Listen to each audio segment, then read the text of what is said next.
My name is Helen Anderson. I got married at 22 and fully expected to be a mum by 25. That was not the case. Our journey was a roller coaster ride that lasted 15 years. We had 7 failed IVF attempts before our son Luke was born. We had a further IVF treatment after Luke was born, but this too was unsuccessful. There is no easy answer as to why our journey was so difficult. What we do know is that God can and has used our situation to help others, not because of us, but because of Him. I think as a woman, we tend to have an expectation that we'll be a mum, and for many of us it's inbuilt from childhood, when we played with dolls and pushed prams.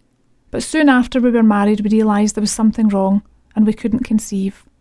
So many emotions followed the realisation that we couldn't conceive: disbelief, fear, confusion, loneliness, anger, to name but a few.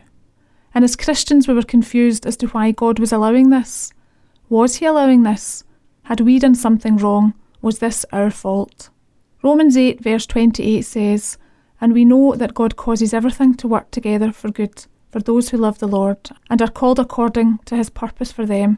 How could this possibly be for our good?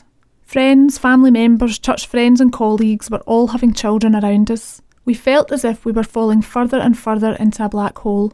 We had lots of feelings that we were often embarrassed about: jealousy of others, often anger towards other people who were pregnant. How could these feelings be normal, especially as Christians? Initially, we probably didn't seek any help or any support. We buried our head in the sands for quite a while, didn't really talk about it for a while. Eventually, I spoke to family members, especially my mum, who was a fantastic support for us. We also joined a support group called Cradle, which for us really was the turning point in our journey. To speak to other people who truly understood what we were going through and had many of the same feelings as us was fantastic. We had lots of family and friends round about us, as well as a wonderful church network. We really were very blessed. But there were still times when we felt very alone, overwhelmed, devastated, afraid, panicked, confused and angry. It's often very difficult for the friends and family of the couple going through infertility. They often don't know what to say or how to act.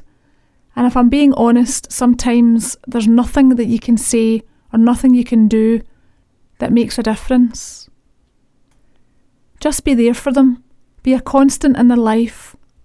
Meet them where they're at that time. If they want to talk, let them talk. Be a listening ear. Often actually saying nothing is better than saying the wrong thing.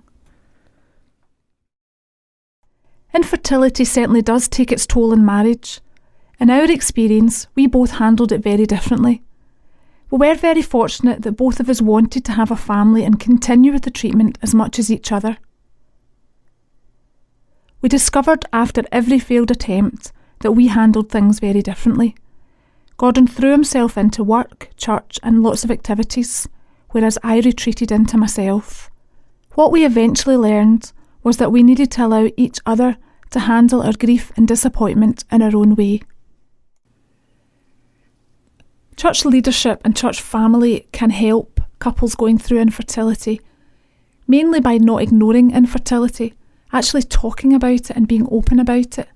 Being open about it from the front of the church and within the fellowship. Being sensitive on Mother's Day, dedications, Christmas. And also not overly talking about family and kids in group situations when there may be someone in the group struggling with infertility, as opposed to not wanting kids or not at that stage yet. We don't always know what's going on in someone's situation. As church leadership, they can pray for the couple and support them whenever they can. And once that couple has decided what direction they want to take, to support them in that decision. I would say that infertility definitely affected my relationship with God. I was often quite angry. I was really confused. I couldn't understand why God was allowing this to happen. He was my loving Heavenly Father, and here was I going through this really difficult situation. But I can look back on it, and as Philippians 4 verse 13 says, I can do all things through Christ who strengthens me. And God did give us the strength to carry on through the treatment. God never left us through the whole journey, We often moved away from him, but he never left us. And I can honestly say that I am so grateful for his patience, his love, his grace, his mercy, and his forgiveness.